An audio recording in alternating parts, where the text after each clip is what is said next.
فاسألوا أهل الذكر إن كنتم لا تعلمون۔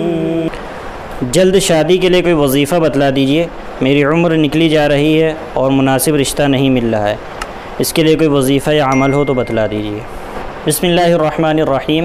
اصل بات یہ ہے کہ اللہ تعالیٰ کی طرف سے ہر حکم وقت مقررہ پر متعین ہے، یعنی ہر چیز اس کے وقت مقررہ پر ہوگی۔ آپ کی شادی کا بھی اللہ تعالیٰ نے وقت مقرر کیا ہوا ہوگا، تو جب وہ وقت آئے گا تو انشاءاللہ آپ کی شادی بھی ہوگی اور مناسب رشتہ بھی آپ کو وقت پر ملے گا جو اللہ تعالیٰ نے لکھا ہوگا۔ اس پر اپنا ایمان اور عقیدہ رکھیں، ساتھ میں دعا کریں اللہ تعالیٰ سے، اور علماء نے وظیفہ بتلایا ہے اور اس کو بھی آپ پڑھیں اور انشاءاللہ اس سے آپ کو فائدہ ہوگا۔ وظیفہ یہ ہے، ہر نماز کے بعد 7 مرتبہ قرآن کی آیت ہے، رب انی لما انزلت الی من خیر فقیر۔ اس آیت کو ہر نماز کے بعد آپ 7 مرتبہ پڑھیں، اور صبح اور شام سورہ واقعہ اور سورہ طارق اس کو پڑھنے کی پابندی کریں۔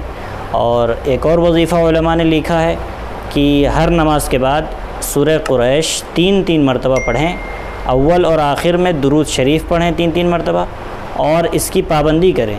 انشاءاللہ یہ جب آپ وظیفہ پڑھیں گے اور عمل کریں گے، ساتھ میں اللہ تعالیٰ سے دعا بھی جاری رکھیں، انشاءاللہ آپ کو مناسب رشتہ ملے گا، دیندار رشتہ ملے گا، اور آپ کا جلد سے جلد اللہ تعالیٰ شادی کا انتظام فرمائیں گے۔